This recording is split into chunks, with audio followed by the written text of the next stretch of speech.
Srimad Bhagavatam Canto 11, Chapter 10. The nature of fruitive activity.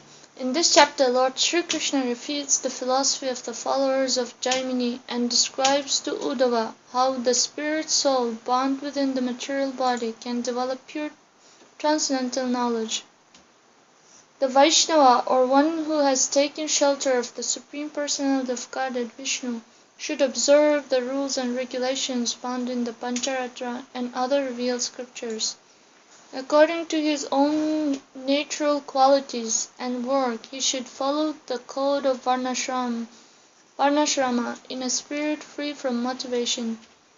The so-called knowledge received through one's material senses, mind and intelligence is as useless as the dreams experienced by a sleeping person attached to sense gratification. Therefore, one should give up work performed for sense gratification and accept work as a matter of duty. When one has come to understand something of the truths of the self, he should give up material work performed out of duty and simply engage himself in the service of the bona fide spiritual master,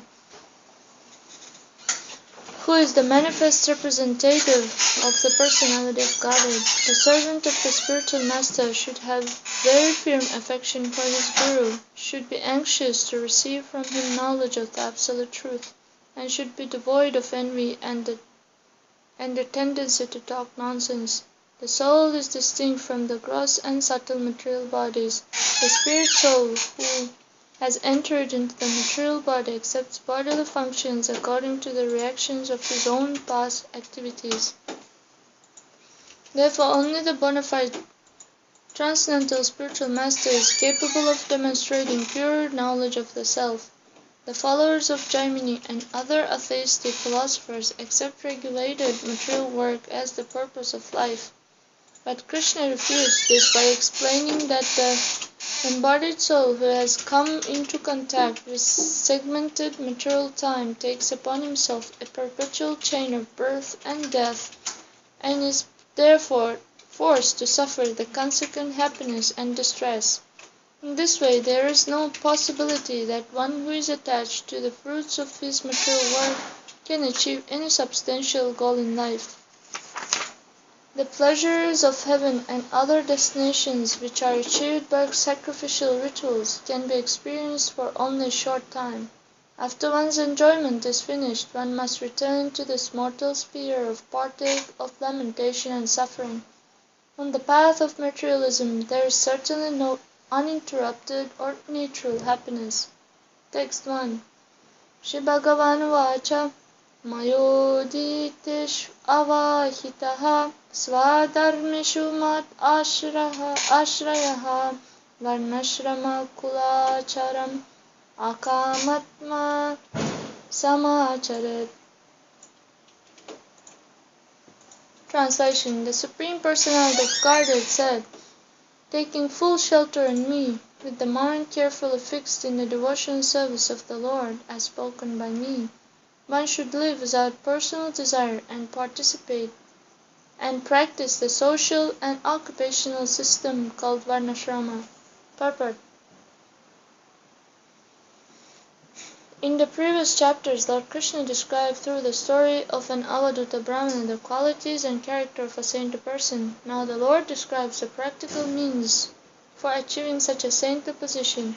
In the Pancharatra and other scriptures, the Personality of Godhead gives instructions for executing devotional service. Similarly, in Bhagavad Gita, the Lord says, "Chaturvarnyam maya srishtam gunakarma vibhagashaha." I have personally created the Varnashrama system.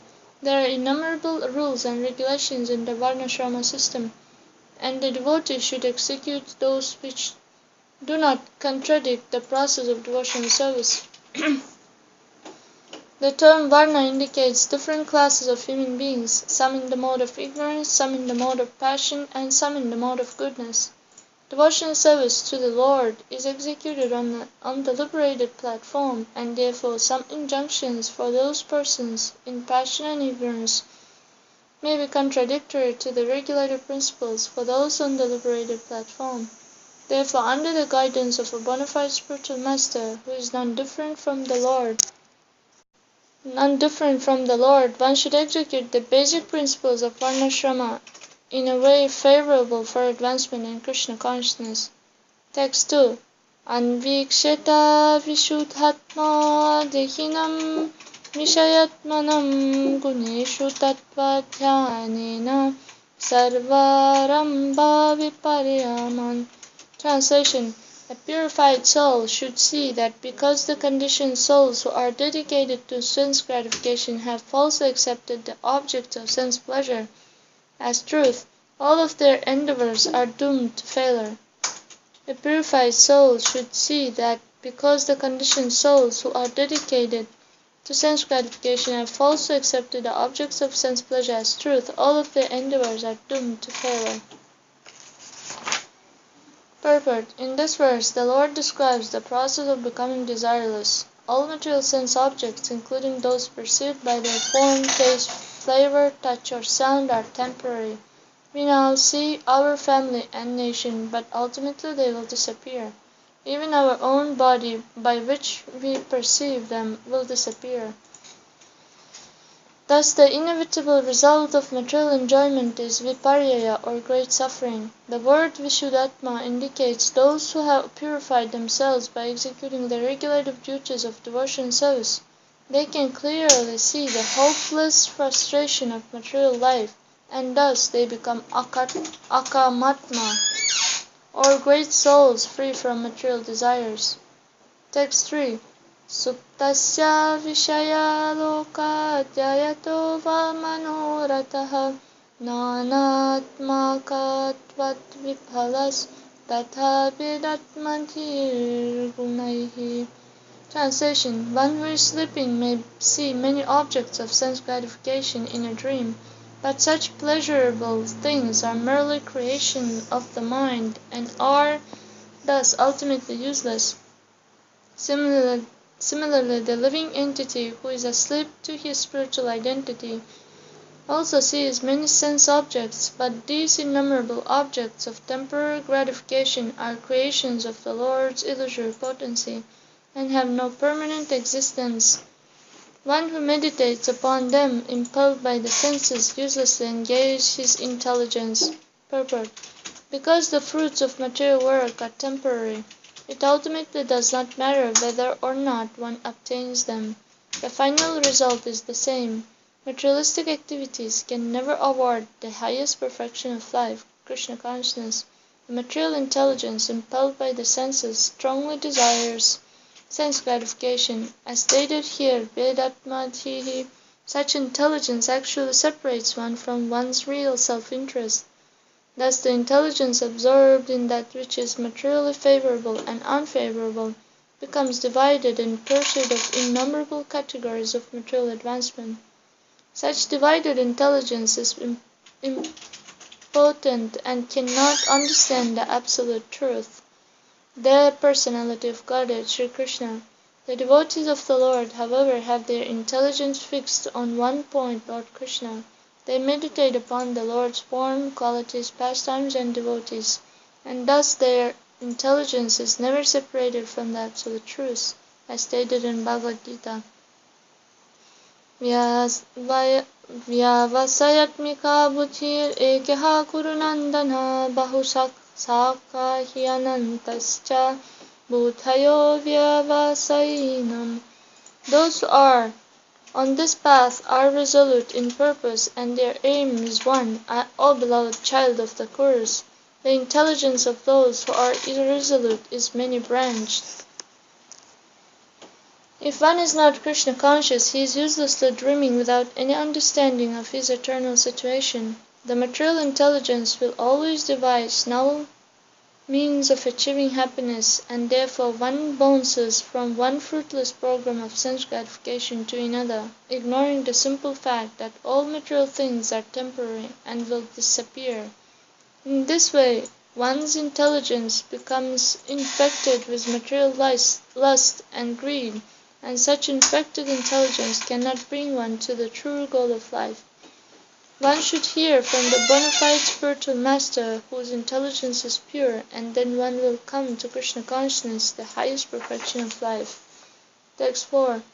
Nivrittam karma shevita pravrittam matparastyajat jigyasayam sampravritto nadriyet karma chodanam.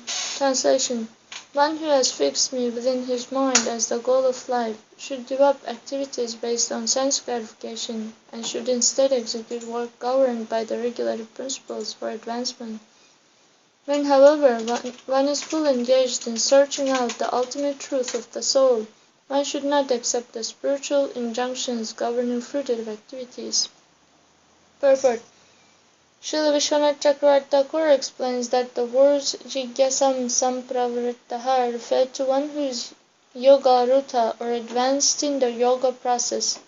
In Bhagavad Gita it is stated, Arurukshor munir yogam karma kharanamuchyate yogaruthasya tasyaiva samaha karanamuchyate yada hi nindriyarteshu na karma anusajjate sarva sankalpa sannyasi yogaruthas tadochyate. For one who is a neophyte in the Eightfold Yoga system, work is said to be the means, and for one who has already attained to yoga, cessation of all material activities is said to be the means. A person is said to have attained to yoga when, having renounced all material desires, he neither acts for sense gratification nor engages in fruitive activities. The example may be given that an ordinary man will try to enjoy the company of women for material sense pleasure. This is called pravritta karma, or the path of sense gratification. A religious person will also enjoy the company of a woman, but under the regulated principles of the varnashrama system. However, one who is fully absorbed in spiritual advancement will ultimately give up all sense gratification derived from sexual association, either regulated or illicit. Similarly, in the stage of pravritta karma or ordinary sense gratification, one will eat whatever pleases his tongue.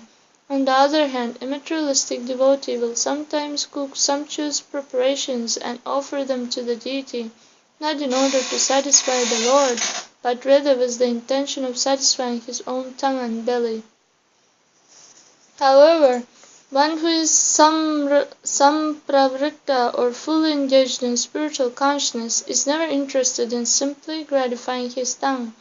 He avoids ordinary foods prepared by materialistic persons, and just for the purpose of keeping his body fit for serving Krishna, he eats moderate quantities of food that has first been offered to the deity for the deity's pleasure. The process of spiritual realization gradually brings a conditioned soul from the lowest point of materialistic consciousness to total absorption in loving service to the Personality of Godhead. In the beginning, one is taught to dovetail one's enjoying propensity by first offering to the Lord the fruit of one's work. In the advanced stage, however, the impulse to execute fruitive activities, karma chadanam, is absent, and one simply engages in the loving service of the Lord without any selfish motive. For example, a renounced sannyasi preaching Krishna consciousness, or even a renounced householder preaching Krishna consciousness, is not required to execute all of the injunctions governing sense gratification in family life. Ultimately, every human being should take to the transcendental duties of Krishna consciousness, rather than working to fulfill one's own desires and then offering the results to Krishna. One should fully engage in pleasing the Lord directly according to his own intimate desires.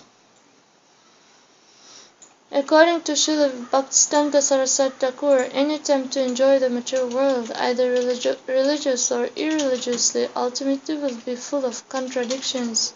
One should come to the true platform of desirelessness, pure love of Godhead, and thus solve all of the problems of life. Text 5. Yaman abhikshnam sevita niyaman matparaha kvachit madabhijam gurum shantam upashita madatmakam. Translation: one who has accepted me as the supreme goal of life should strictly observe the scriptural injunctions forbidding sinful activities, and as far as possible should execute the injunctions prescribing minor regulative duties such as cleanliness.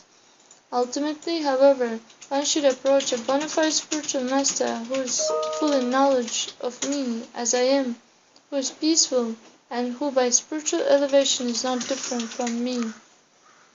Purport: the word yaman refers to major regulative injunctions necessary for preserving one's purity. In the Krishna consciousness movement, all bona fide members must give up eating meat, fish, and eggs, and they must also avoid intoxication, gambling, and illicit sex.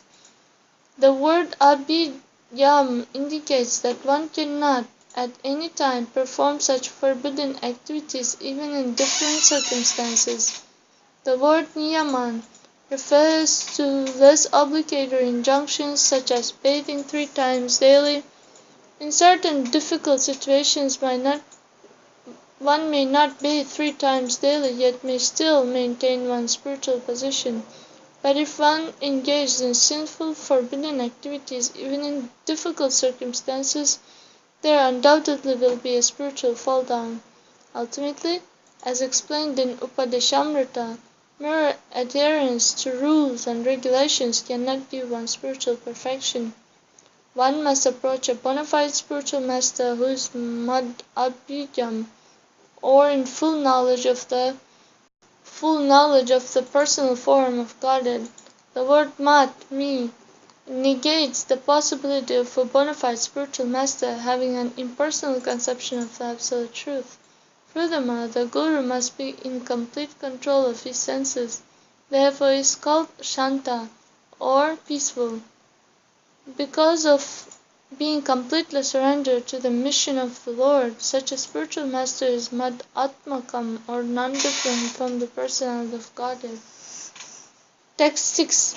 Amani amat saro daksha nirmamo dritha saurdaha asatvara trita jigyasur anushuyur amokavak. Translation: the servant or disciple of the spiritual master should be free from false prestige, never considering himself to be the doer. He should be active and never lazy, and should give up all sense of proprietorship over the objects of the senses, including his wife, children, home, and society. He should be endowed with feelings of loving friendship toward the spiritual master, and should never become deviated or bewildered. The servant or disciple should always desire advancement in spiritual understanding, should not envy anyone, and should always avoid useless conversation. Purport: no one can claim to be the permanent proprietor of his so-called wife, family, home, society, and so on. Such material relationships appear and disappear like bubbles on the surface of the ocean. No one can claim to be the creator of the material elements that produced one's home, society, and family. If it were a fact that parents were the ultimate creators of the bodies of their children, children would never die before their parents. The parents would simply create new bodies for their children.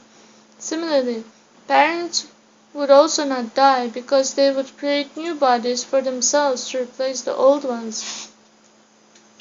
Actually, God creates everyone's bodies as well as the material elements with which we build our material societies. Therefore, before death drags these things out of our grasp, we should voluntarily engage them in the loving service of the spiritual master, who is the bona fide representative of Lord Krishna. Then such material objects, instead of causing lamentation, will be the cause of happiness. Text 7. Jayapatyagraha kshetra svajana dravinadishu udashinaha samam pasyan sarveshvatam ivatmanaha. Translation. One should see one's real self-interest in life in all circumstances, and should therefore remain detached from wife, children, home, land, relatives, friends, wealth, and so on. One should see one's real self-interest in life in all circumstances, and should therefore remain detached from wife, children, home, land, relatives, friends, wealth, and so on. Purport. A devotee of the Lord recognizes that his wife, children, home, land, friends, and money are meant to be engaged in the loving service of the Supreme Lord. Therefore, he does not practically make arrangements for the sense gratification of his family and friends. He is not eager to enjoy the false prestige of being the master of his wife and the lord of his children, nor is he anxious to gain prestige from his friends and society. Thus he does not envy anyone and is not lazy in the matter of self-realization.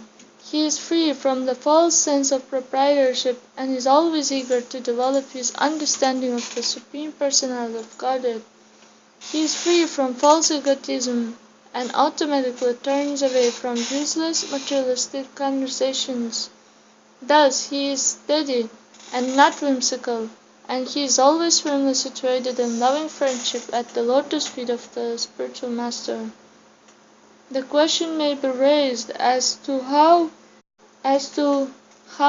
one can develop freedom from false proprietorship. Srila Vishwanath Chakravarti Thakur has given the following example. An ordinary man is very eager to accumulate more and more money, and he maintains his wealth in the form of stocks, bonds, securities, bank accounts, properties, gold, and so on.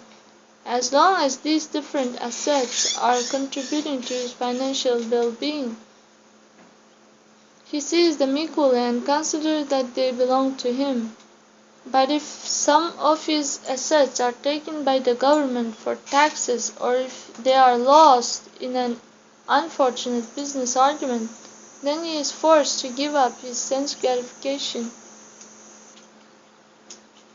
Then he is forced to give up his sense of proprietorship.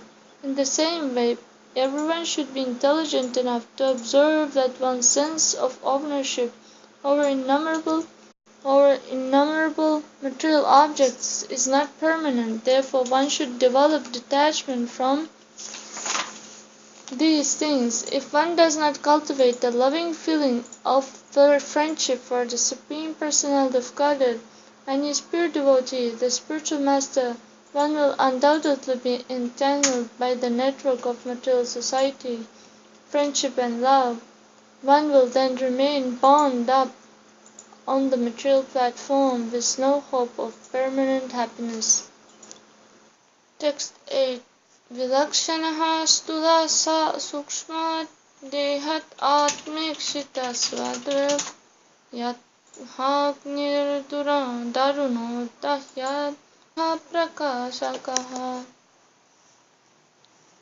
Translation. Just as fire which burns and illuminates is different from firewood which is to be burned to give illumination, similarly the seer within the body, the self-enlightened spirit soul, is different from the material body which is to be illuminated by consciousness. Thus the spirit soul and the body possess different characteristics and are separate entities. Purport. It is analytically demonstrated in this verse that one should never falsely identify the ego with the material body. Such misidentification is called false ego or material illusion. The following question may be raised. Since it is commonly known that the Supreme Personality of Godhead enlightens the conditioned soul, why is the term svadrag or self-enlightened used in this verse? Srila Vishwanath Chakravarti Thakur explains that although the Supreme Personality of Godhead certainly furnishes consciousness to the living entity,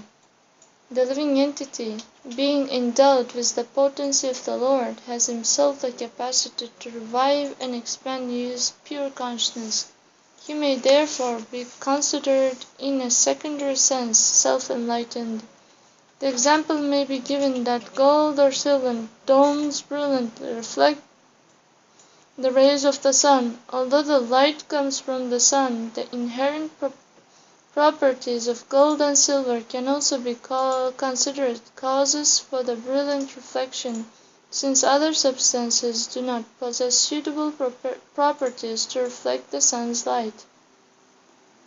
Similarly, the spiritual soul can be considered swadhark or self-enlightened because he possesses characteristics by which he can brilliantly reflect the potency of the personality of Godhead, thus illuminating his existential situation just as a gold or silver dome shines to its reflective properties. A nice example is given in this verse to illustrate the different characteristics of the body and soul. Fire, which burns and illuminates, is always different from that which is burned for illumination. That may be said, however, that fire is present in an unmanifest form within wood.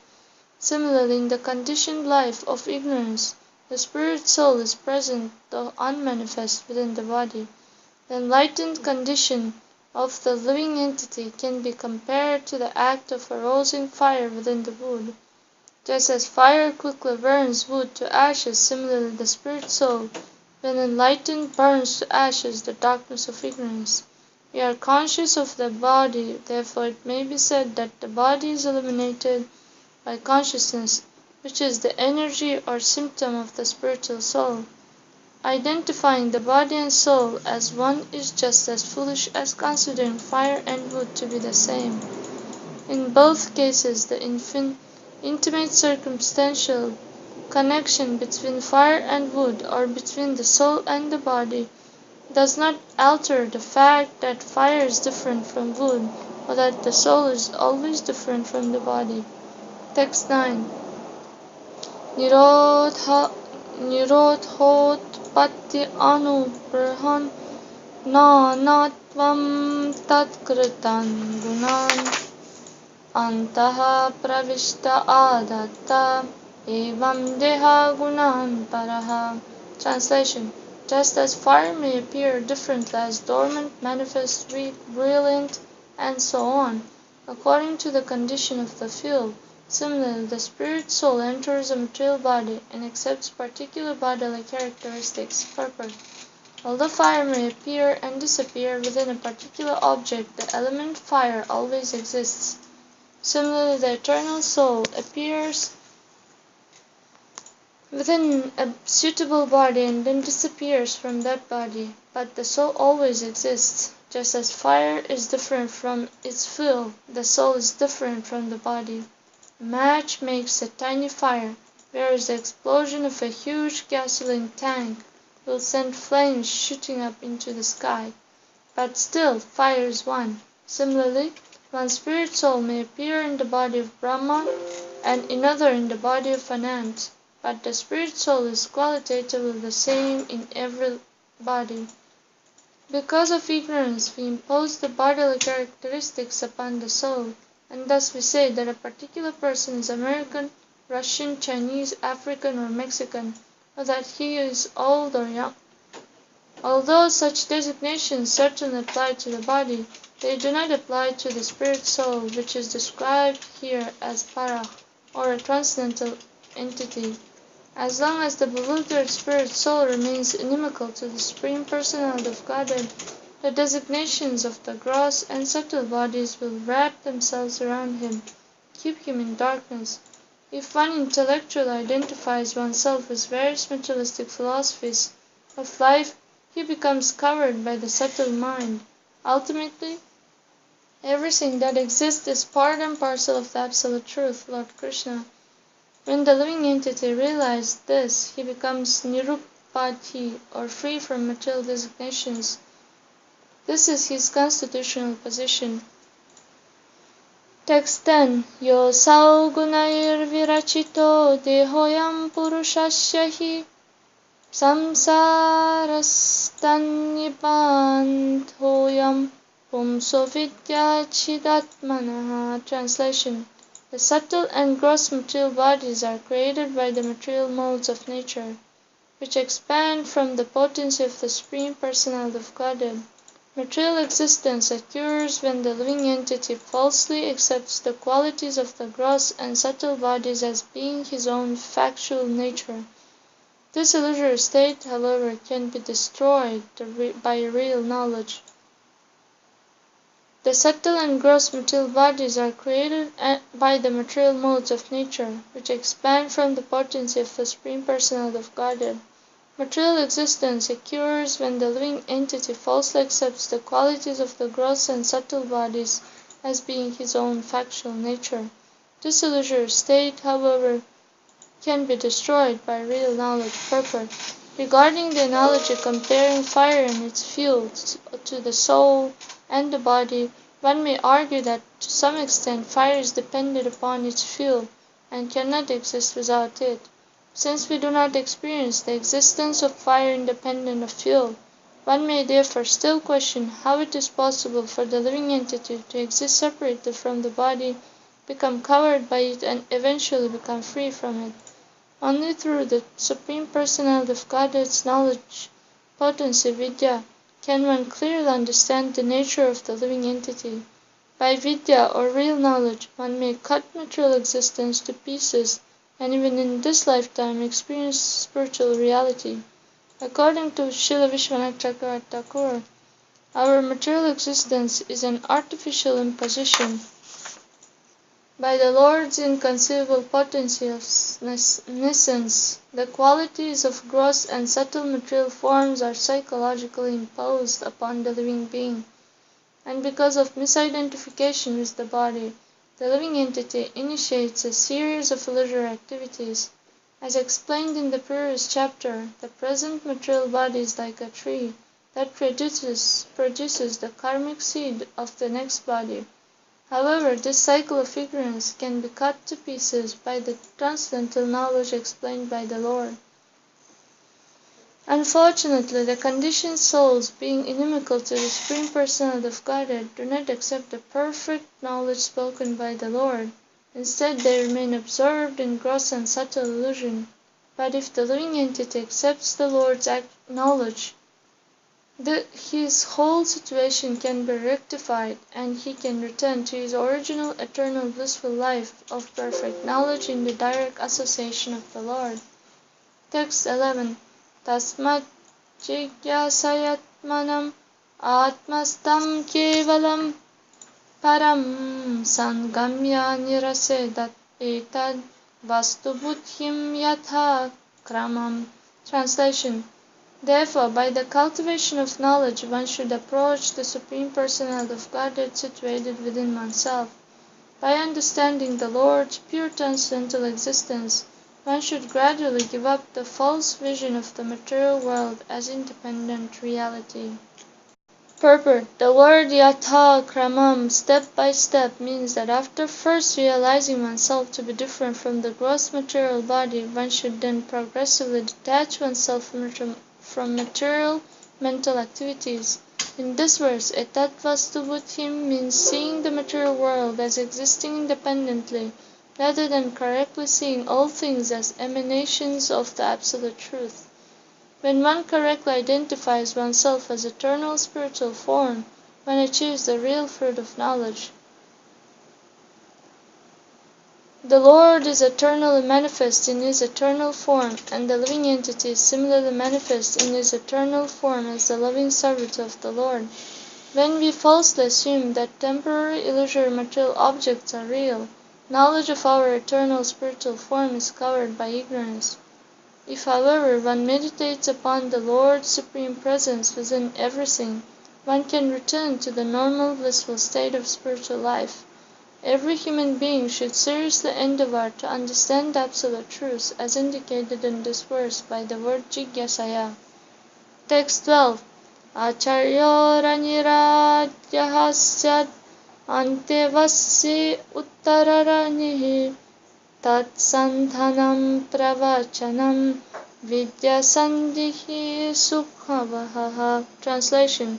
The spiritual master can be compared to the lower kindling stick, the disciple to the upper kindling stick, and the instruction given by the Guru to the third stick placed in between. The transcendental knowledge communicated from Guru to disciple is compared to the fire rising from the contact of these, which burns the darkness of ignorance to ashes, bringing great happiness both to Guru and disciple.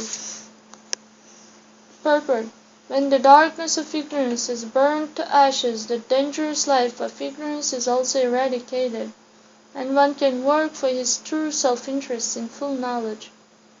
In this verse, the word Uddhava means original, and it indicates the spiritual master who is compared to the sacred kindling stick held below.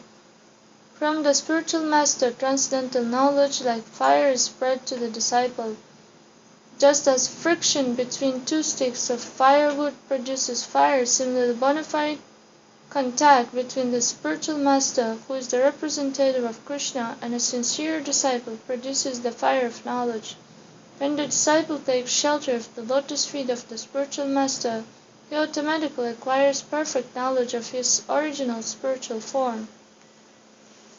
Text 13. Vaisarade sati vasudha butir thunoti mayam guna samprasutan gunamscha sandhya yadat atmam etad Shamam cha samyatya samityatagnihi. Translation: by submissively hearing from an expert spiritual master, the expert disciple develops pure knowledge, which repels the onslaught of material illusion arising from the three modes of material nature. By submissively hearing from an expert spiritual master, the expert disciple develops pure knowledge, which repels the onslaught of material illusion arising from the three modes of material nature. Finally, this pure knowledge itself ceases, just as fire ceases when the purport. The Sanskrit word Vaisaradi means that which is derived from the expert Vaisarada. Perfect transcendental knowledge comes from the expert spiritual master, and when such knowledge is heard by the expert disciple, it curbs the waves of material illusion. Since the Lord's illusory energy acts eternally within the material body, there is no possibility of destroying illusion. One may, however, destroy the presence of illusion within one's own heart. To accomplish this, the disciple must become expert in pleasing the expert spiritual master. As one advances to the perfectional stage of Krishna consciousness, experiencing the presence of the Lord everywhere, one's attention shifts to the transcendental platform. At that time, pure knowledge itself, one's constant technical awareness of illusion, diminishes just as fire diminishes and is extinguished after consuming its stock of fuel. Srila Madhvacharya has quoted from several Vedic scriptures to show that māyā, or material illusion, is just like a witch who always hunts the conditioned souls. Māyā offers the conditioned souls whatever they like within the three modes of nature, but such offerings are all just like fire that burns the heart to ashes. Therefore one must understand that the material world is a hellish place, offering a permanent situation to no one. Externally we experience many things, and internally we contemplate our experience, formulating plans for future action. Thus internally and externally we are victims of ignorance. Real knowledge comes from the Vedas, or the Supreme Personality of Godhead in his form of perfect wisdom.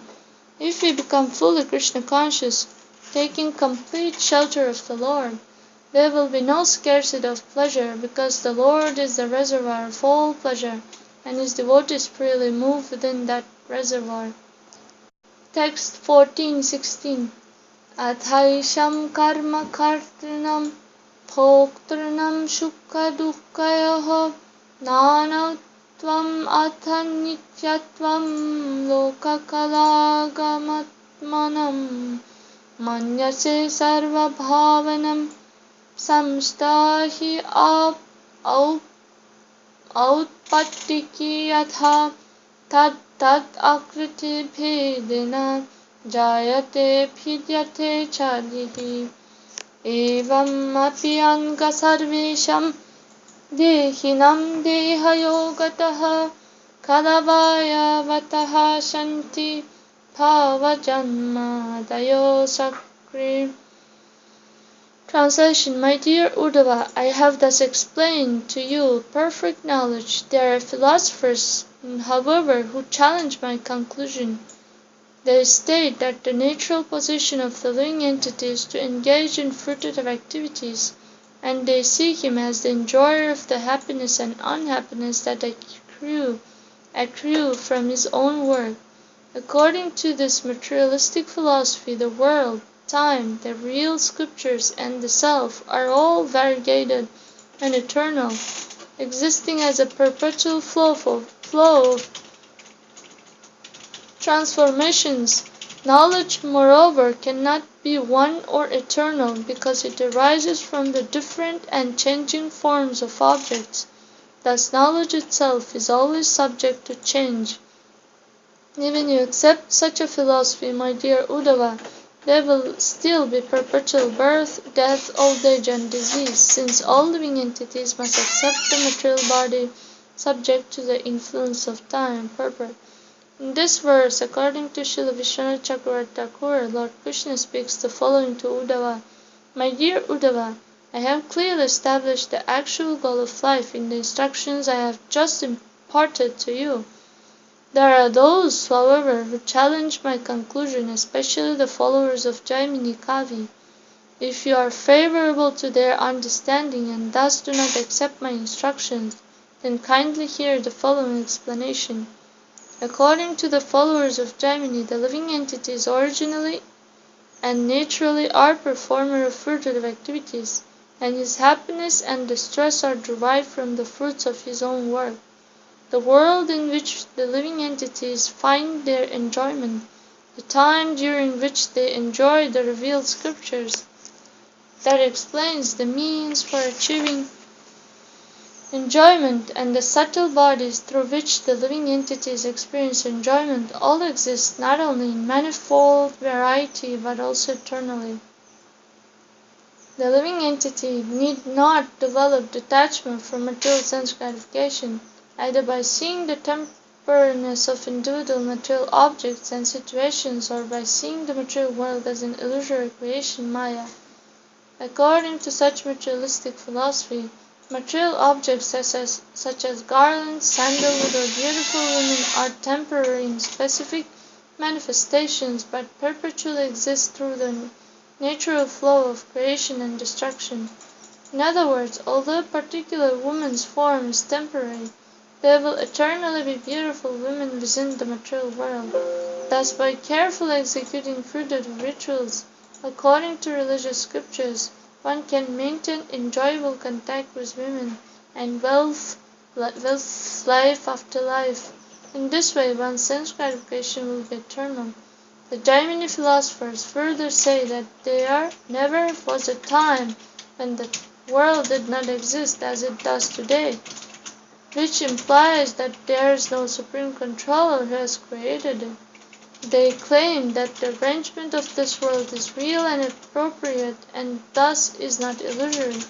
Moreover, they say that there is no eternal knowledge of an original perpetual form of the soul. In fact, they say, knowledge arises not from some absolute truth, but from the differences among material objects. Knowledge, therefore, is just eternal and is subject to change. The assumption hidden in this statement is that there is no spirit soul who possesses eternal constant knowledge of a single unchanging reality, whether the nature of consciousness or knowledge is that it undergoes constant transformation. They state, however, that eternality is not refuted by the perpetually transforming nature of consciousness. Consciousness perpetually exists, they say, but not in the same form. Thus the followers of Jaimini conclude that the transformation of knowledge does not negate its eternality. Whether they state that knowledge eternally exists within the perpetual nature of its transformation, then they therefore naturally come to the path of regulated sense gratification rather than the path of renunciation, for in the state of mukti, or liberation, the living entity would not have any material senses, and thus the transformation of material understanding would not be possible. Such philosophers consider that the achievement of an unchanging state of mukti would stunt or paralyze the natural activity of the living entity, and thus would not be in his self-interest. The path of nivritti, aiming toward renunciation and transcendence of the material world, is naturally not interesting to such materialistic philosophers. Accepting for argument's sake the validity of such materialistic philosophy, one can easily demonstrate that the path of regulated sense gratification brings many unwanted and miserable results to the living entity. Therefore, even from a materialistic viewpoint, detachment is desirable. Material time is divided into different sections such as days, weeks, months, and year, and by material time, the living entity is repeatedly forced to undergo the miseries of birth, death, old age, and disease. That such real miseries occur everywhere throughout the universe is well known. In this way states Srila Vishwanath Chakravarti Thakur, Lord Krishna has pointed out the defect of materialistic philosophy to Uddhava. We may further elaborate that if one falsely accepts the atheistic philosophy of Jaimini and his innumerable modern followers, then the living entity perpetually remains entangled in the anguish of birth, death, old age, and disease. This bogus atheistic philosophy encourages material gratification as the only logical goal of life, but the living entity will inevitably commit mistakes in the execution of regulated sense gratification and eventually go to hell. The Supreme Personality of Godhead, Lord Krishna, personally tells Uddhava that this materialistic philosophy is false and irrelevant to the actual self-interest of the living entity. Text 17. Tatrapi karmanam kartur tatra asvatantram tantryancha lakshate hoktuscha dukkha sukhayor konvartho vivasam bhajet. Purport. Although the performer of fruitive activities desire perpetual happiness, it is clearly observed that materialistic workers are often unhappy and only occasionally satisfied, thus proving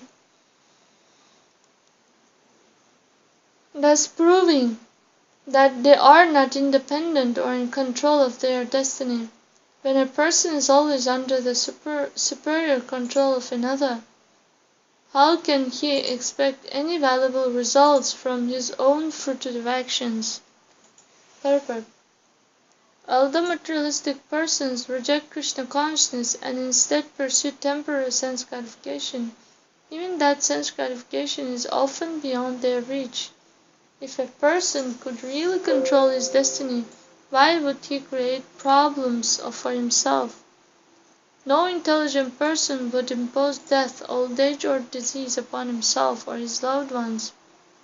One should recognize that these unwanted miseries are forced upon one by a higher power.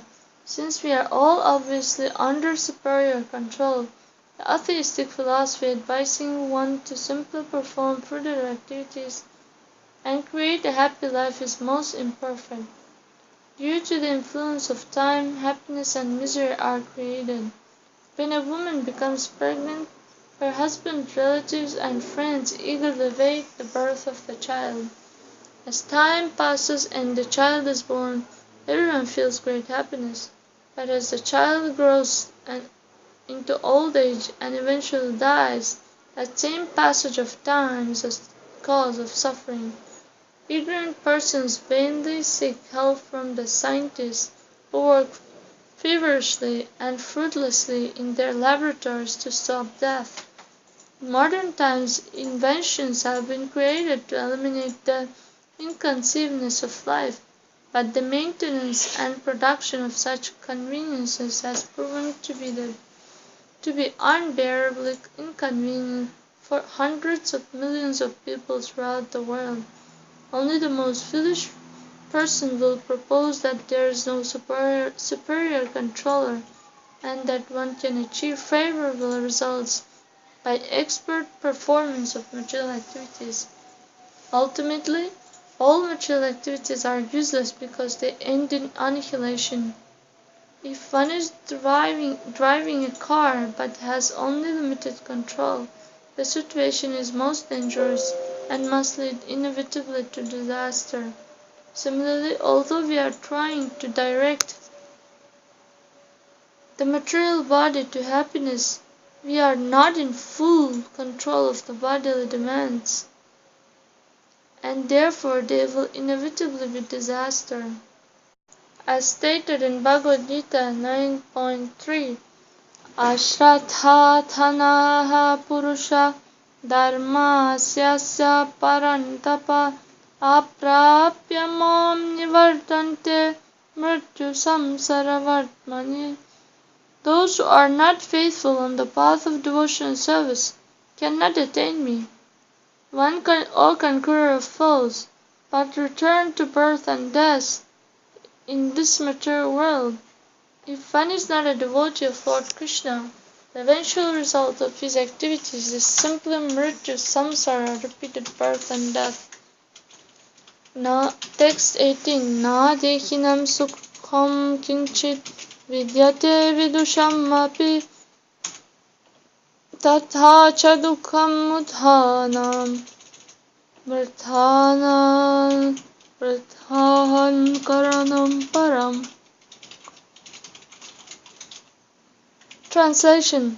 It is observed within the material world that sometimes even an intelligent person is not happy. Similarly, sometimes even a great fool is happy. The concept of becoming happy through expertly performing material activities is simply a useless exhibition of false egotism. Purport. It may be argued that an intelligent person can expertly perform pious activities within the material world, and thus never experience suffering, since unhappiness is caused by sinful or impious activities.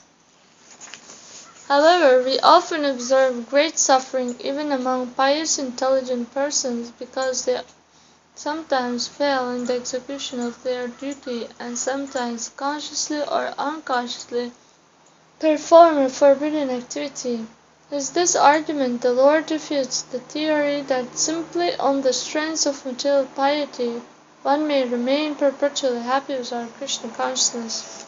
On the other hand, we observe that even the most foolish or sinful persons sometimes experience happiness, because even those completely dedicated to sin sometimes accidentally perform pious activities by inadvertently traveling through a holy place or helping a saintly person. The material creation of God is so complex and bewildering that even those dedicated to piety sometimes commit sins, and even those dedicated to sinful life sometimes perform pious actions. Therefore, within the material world, we do not find absolute happiness or unhappiness. Neither every conditioned soul is hovering in confusion.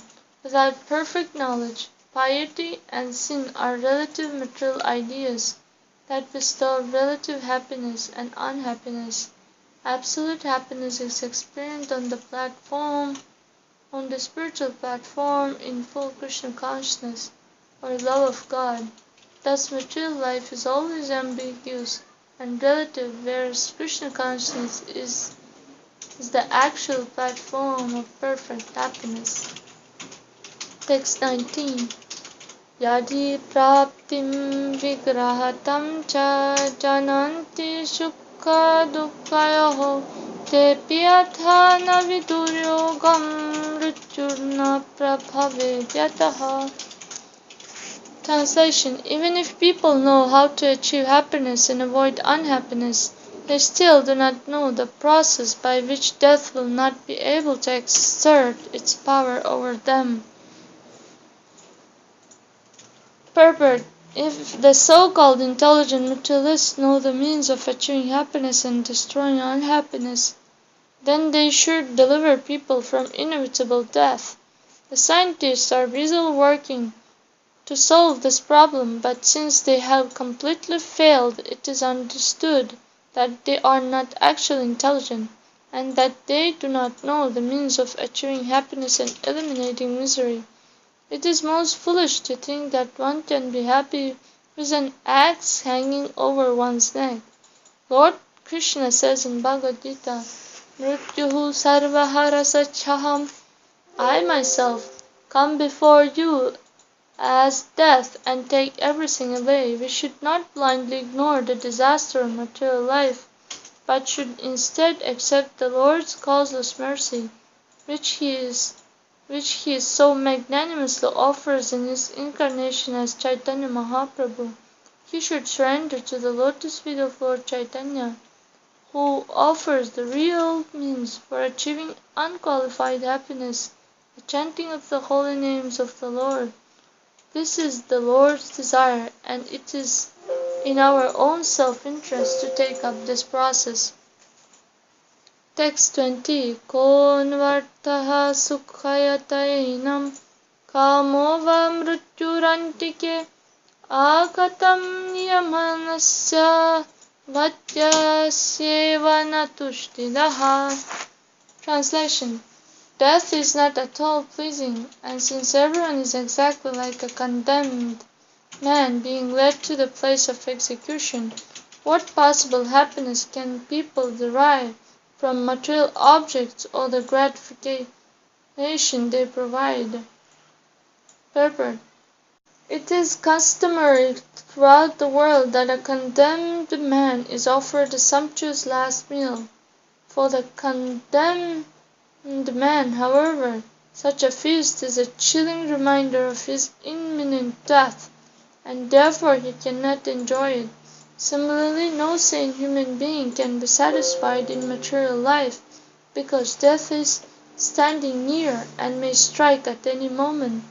If one is sitting in one's living room with a deadly snake at one's side, knowing that at any moment the poisonous fangs might pierce the flesh, how can one sit peacefully and watch television or read a book?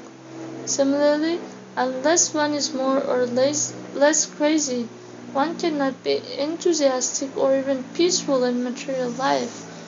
Knowledge of the inevitability of death should encourage one to become determined in spiritual life. Text 21. Shrutam cha drishtava tushtam Partha suyatyaya vyayai bhakvantaraya kamatvat krishivat chapi nishpalam. Translation: that material happiness of which we hear, such as promotion to heavenly planets for celestial enjoyment, is just like that material happiness we have already experienced. Both are polluted by jealousy, envy, decay, and death. Therefore, just as an attempt to raise crops becomes fruitless if there are many problems like crop disease, insect plague, or drought, similarly the attempt to attain material happiness, either on earth or the heavenly planets, is always fruitless because of innumerable obstacles. Purport: Srila Bhaktisiddhanta Saraswati Thakur comments as follows on this verse. Ordinarily, if there is no specific impediment, agricultural endeavors will yield their fruits. If, however, there is a defect in the seed, or if the soil is too salty or barren, or if there is drought, plague, excessive rain or heat out of season, or if there are disturbances caused by animals, birds, or insects, then agricultural activities will not yield to desired harvest. Similarly, those who are expert in analyzing the material world see that the heavenly situations offered in the Vedas are not basically different from life on the earth. By the interaction of conditioned souls, there will inevitably be jealousy as one becomes distinguished as superior and another as inferior. By the power of time, these positions are reversed, and therefore violence and intrigue disturb life on the heavenly planets. In fact, the attempt to promote oneself to the heavenly planets is itself full of problems and disturbances. One should therefore understand that the kingdom of God, Vaikuntha, is transcendental to the limitations and disturbances imposed by the laws of material nature in this world. If one wrongly concludes that such imperfections are also present in the kingdom of God, then one will be polluted by material contamination. Text 22. Antaryayir avihito yadi dharmaha svanushtitaha tenapi nirjitam sthanam yatha gacchati tachrunu.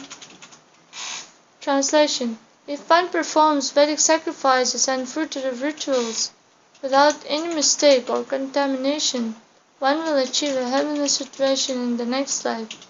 But even this result, which is only achieved by perfect performance of fruitive rituals, will be vanquished by time. Now hear of this purport. The word gacchati means going. In Bhagavad Gita, Lord Krishna states, Agama-payunya nitya. All material experiences, good or bad, come and go. Therefore, the word gacchati refers to the disappearance of the results of even the most meticulously performed fruitive sacrifices. Any material situation, from the worst to the best, is imperfect. Thus one should strive only for pure Krishna consciousness. Text 23. Istveha devatayagyahi svarlokam yati yagyikaha punjita devavatya tatra bhogan divyan nijarjitan. Translation. If on earth one performs sacrifices for the satisfaction of the demigods, he goes to the heavenly planets, where just like a demigod, he enjoys all of the heavenly pleasures he has earned by his performances. Text 24. Svapunyo pachite subhre vimano pagiyate gandharvair viharam matya devinam hridyaveshadrak. Translation. Having achieved the heavenly planets, the performer of ritualistic sacrifice travels in a glowing airplane, which he obtains as a result of his piety on earth. Being glorified by songs sung by the Gandharvas and dressed in wonderful, charming clothes, he enjoys life surrendered by heavenly goddesses. Text 25. Stribihi kamagayanena kinkini jalamalina kridanna vedatma patam sura krideshu nirtaha. Translation. Accompanied by heavenly women, the enjoyer of the fruitive of sacrifice goes on pleasure rides in a wonderful airplane, which is decorated with circles of tinkling bells, and which flies wherever he desires.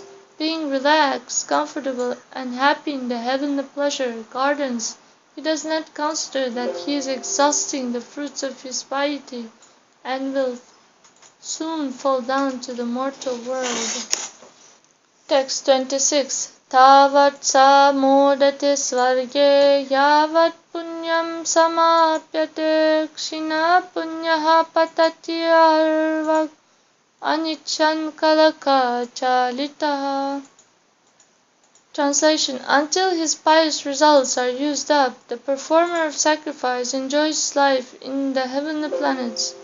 When the pious results are exhausted, however, he falls down from the pleasure gardens of heaven being moved against his desire by the force of eternal time. Texts 27 to 29.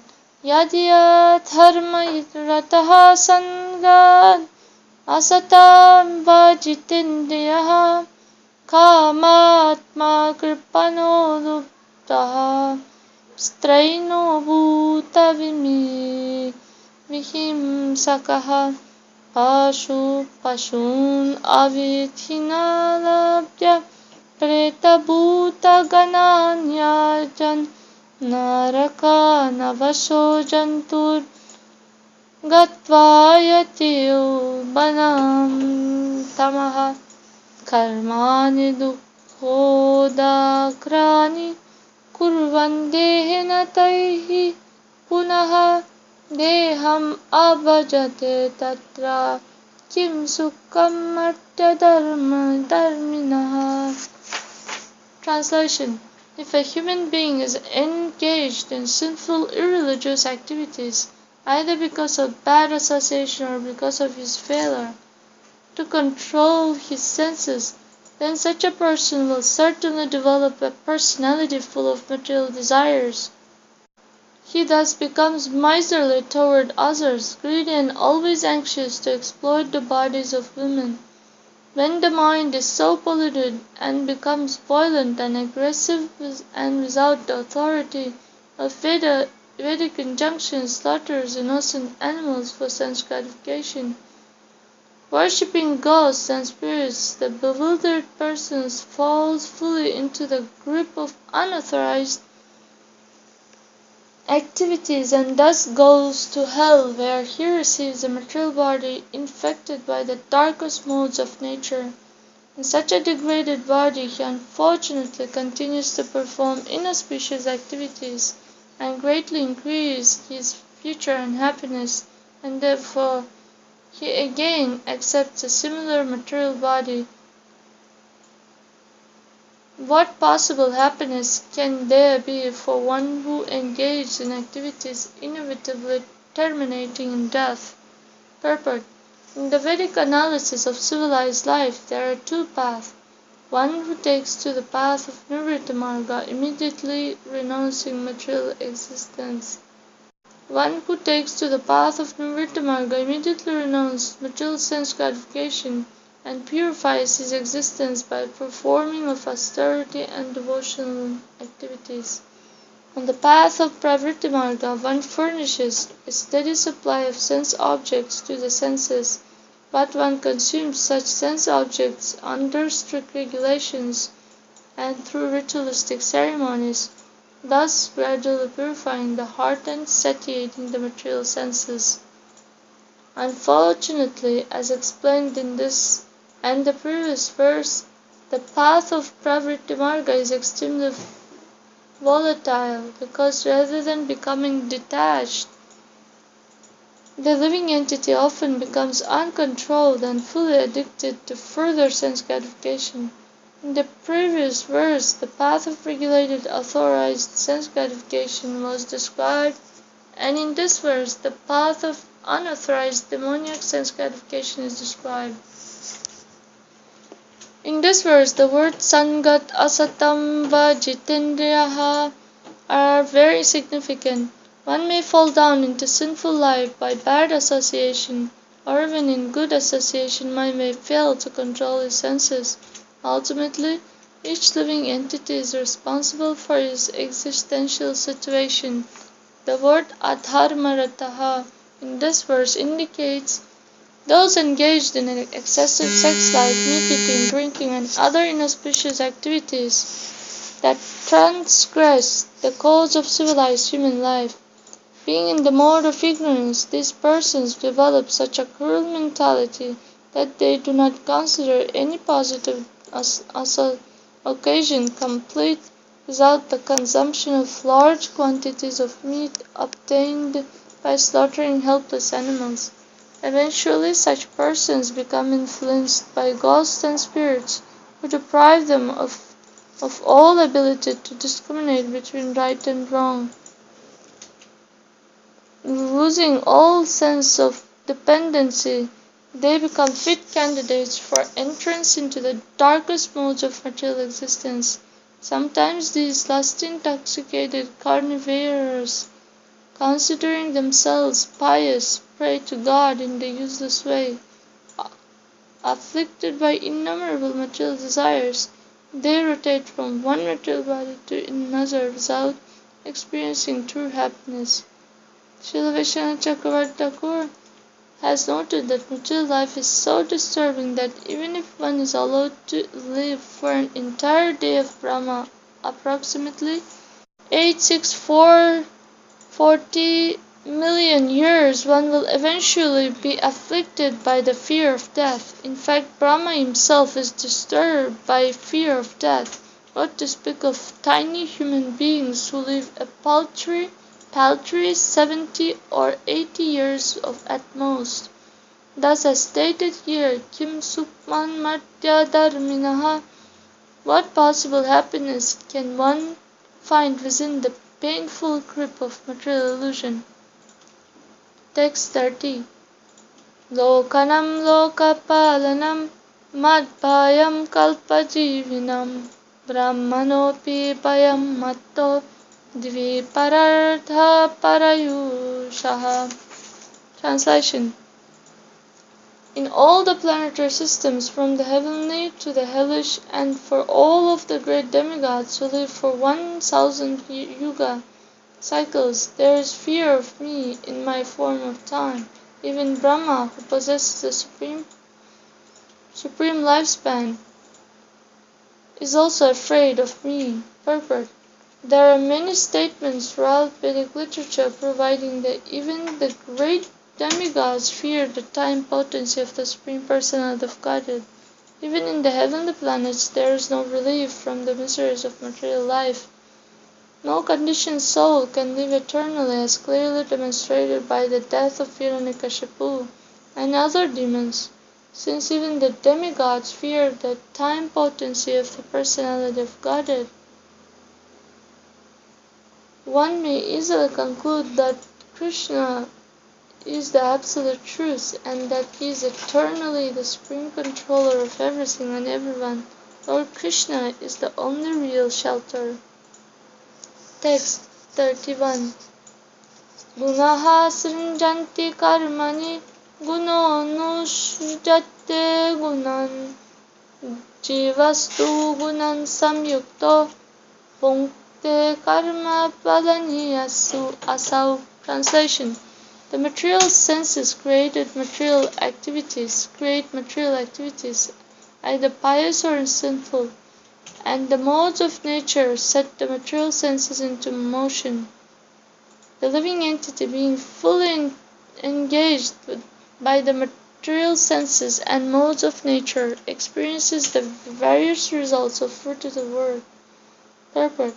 It has been explained in the previous verses that the living entity under the control of fruitive activities is pushed down into a hellish condition of life. In this verse, the exact nature of the living entity's dependence on fruitive activities is described. One can observe that one's activities are performed by the material senses, and that the living entity himself is merely conscious of such activities. One may be worshipping the demigods, enjoying sex, or perform agricultural or intellectual activities, but in all cases, the material senses are performing the work. One may argue that the spirit soul initiates the activities of the senses and thus is the ultimate doer, but such false egotism is rejected in the verse by the statement Gunaihi Sanjati Karmani Guno Nushrujate Gunan. The three modes of nature, goodness, passion, and ignorance, stimulate the functions of the material energy, and the living entity, coming under the control of a particular mode of nature, merely experience the good and bad results of his work. This does not negate the concept of free will, since the living entity chooses to associate with different modes of nature by one's eating, speaking, sexual life, occupation. One associates with various modes of nature and acquires a particular mentality, but in all cases, the modes of nature themselves are acting, not the living entity. The word asau in this verse indicates that the living entity falsely considers himself to be the performer of the work carried out by nature as stated in Bhagavad Gita. Prakrite kriyamanani gunai karmani sarvashaha ahankara vimutakha kartaham iti manyate. The bewildered spirit soul, under the influence of three modes of material nature, thinks himself to be the doer of activities which are in actuality carried out by nature. The conditioned soul can be liberated simply by giving up the false egoistic conception of life and taking to the devotional service of the Lord, by which the living entity or marginal potency of the Supreme Personality of Godhead escapes the disturbing influence of the material potency called māyā. In the devotional service of the Lord, the liberated entity realizes his actual form of eternity, knowledge, and bliss. It is natural to perform activities with a desire to achieve a good result. The best results, however, can be attained by one who engages in the devotional service of the Lord with a desire to be reinstated in his constitutional position as the Lord's loving servant. In this way, the tendency to exploit one's own activity for a particular result can be purified, and the modes of nature and the material senses will no longer engage the living entity in illusion. The living entity is by nature blissful, and when his illusion ceases, all suffering comes to an end. The liberated soul is then fit to reside in Vaikuntha, the kingdom of God. Text 32.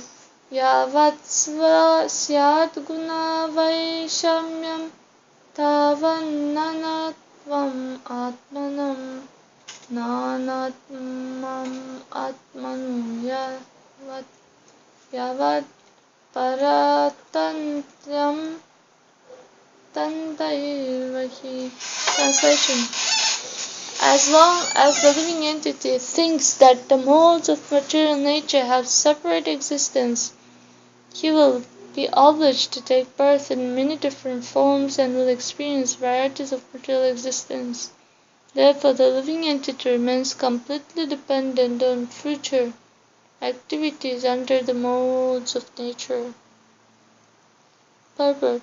The word guna-vaishamyam indicates forgetfulness of Lord Krishna, which causes one to see material varieties as separate states of existence. The living entity, being attracted to material varieties and having faith in them, is forced to experience these varieties in different material worlds. Varieties in different material bodies such as those of demigods, pigs, businessmen, insects, and so on. According to the Karma Mimamsa philosophers, there is no transcendental living entity. What he is background of all existence. They accept material variety as the final reality. However, the Supreme Personality of Godhead, Lord Krishna, is the actual basis of everything. Everything is within him, and he is within everything. A pure devotee of the Lord sees Krishna everywhere, and see all of the variegated modes of nature, so as the potency of Lord Krishna. One who does not see Lord Krishna, he will certainly be material variegatedness as the supreme reality. Such vision is called māyā or gross illusion, and is similar to the vision of an animal. Partanantrayam means one will remain caught in the web of fruitive activities unless one gives up the spiritual separatist vision. Text 32. Yavat asya svat tantram tantratvam tavat ishvarato bhayam ya etat samupashrimrams te mukyanti sucharpitaha. Translation: the conditioned soul who remains dependent on fruitive activities under the material modes of nature will continue to fear me, the Supreme Personality of Godhead, since I impose the results of one's fruitive activities. Those who accept the material concept of life, taking the variegatedness of the modes of nature to be factual, devote themselves to material enjoyment and are therefore always absorbed in lamentation and grief. Purport. Text 34. Kala atma gamo lokaha swabhavo dharmai vacha itimam bahudha prahur gunavyati kare sati. Translation: when there is agitation and interaction of the material modes of nature, the living entities then describe me in various ways, such as all-powerful time, the self, Vedic knowledge, the universe, one's own nature, religious ceremonies, and so on. Purport. One can experience the potency of the Personality of Godhead by observing how many different species of life, demigods, human beings, animals, fish, birds, insects, plants, etc., gradually evolve their natures and activities. Each species of life executes a particular process of existence, gratification, and this function is called the dharma of the species. Lacking knowledge of the Personality of Godhead, ordinary persons catch a glimpse of the Lord's potencies in the above-mentioned manifestations. Srila Madhvacharya has cited the following information from the Tantra Bhagavata. The Lord is called Kala or time because he is the mover and controller of all material qualities. Because he is the complete and perfect, he is called Atma or the Self, and he is the personification of all knowledge. The word Swabhava indicates that the Lord fully controls his own destiny, and as the maintainer of everyone, he is called Dharma. One on the liberated platform can achieve unlimited bliss by worshipping the Personality of Godhead, whereas those who are ignorant of the Lord try to find meaning by concocting other objects of worship. If one stubbornly imagines that anything is independent of the Lord, one will remain in the grip of the illusory network of the Lord's potency. Seeing the inevitability of the destruction of material things, one is constantly fearful and perpetually laments in the darkness of ignorance. In such darkness there is no question of happiness. Therefore one should never think that anything is independent of the Personality of Godhead. As soon as one considers anything to be independent of the Lord, one is immediately gripped by the Lord's illusory network, called māyā. One should always remain humble and obedient to the Personality of Godhead, even one is liberated, and thus one will achieve the supreme spiritual happiness. Shri Uddhava uvacha guneshu vartmanopi dehajesh anapartaha gunairna padyate dehi padyate va katam vibho. Translation: Sri Uddhava said, O my Lord, a living entity situated within the material body is surrounded by the modes of nature and the happiness and distress that are born of activities caused by these modes. How is it possible that he is not bound by this material encirclement? It may also be said that the living entity is ultimately transcendental and has nothing to do with the material world. Then how is he ever bound by material nature? Purport. Due to the influence of the modes of nature, the material body generates fruitive activities, which in turn generate material happiness and distress. This material chain reaction is indicated by the word deha jeshu, The personality of Godhead has shown Uddhava that the actual goal of life is liberation, not sense gratification. Although the Lord has indicated that the living entity is liberated by devotional service performed with knowledge and renunciation, Uddhava apparently does not understand the specific means of perfection. According to Srila Vishwanath Chakravarti Thakur, Uddhava's question implies that we observe even in the activities of liberated souls, such as external activities as eating, sleeping, walking, hearing, speaking, etc., which are functions of the gross and subtle bodies. Thus, if even liberated souls are situated within the gross and subtle material bodies, then how are they not bound by the material modes of nature? If it is argued that the living entity is like the sky, which never mixes with any other object and therefore is not bound, then one may ask how such a transcendental living entity can never be bound by material nature. In other words, how would material existence be possible? In order to completely clarify the path of Krishna consciousness, Uddhava presents this question to the Supreme Spiritual Authority, Lord Krishna. In the kingdom of Māyā, there are innumerable speculations about the Supreme Lord, who is variously described as non-existent, or as possessing material qualities, or as being devoid of all qualities, or as being a nature object like a eunuch. But through mundane speculation it is not possible to understand the nature of the Supreme Personality of Godhead. Therefore, Uddhava wants to clear the path of spiritual liberation so that people can actually understand that Krishna is the Supreme Personality of Godhead. As long as one is affected by the modes of nature, perfect understanding is not possible. Lord Krishna will now describe to Uddhava further details of spiritual emancipation on the road back home, back to Krishna. Text 36-37. Katham varteta viharet kairva jayata lakshanaihi kim bhunjitota visrajet chayita sitayativa etat achyuta me bruhi prashnam prashnavidam vara nitya badho nitya mukta eka eviti me brahmaha. Translation. O my Lord, Achyuta, the same living entity, is sometimes described as eternally conditioned and at other times as eternally liberated. I am not able to understand, therefore, the actual situation of the living entity. You, my Lord, are the best of those who are expert in answering philosophical questions.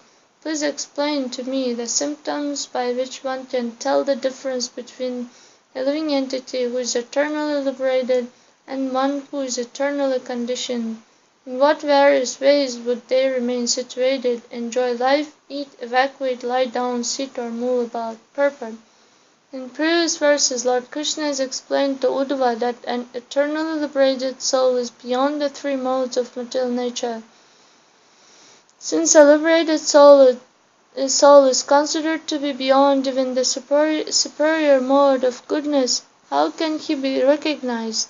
By false identification with the modes of nature, which produce one's own material body, one is bound by illusion. On the other hand, by transcending the modes of nature, one is liberated.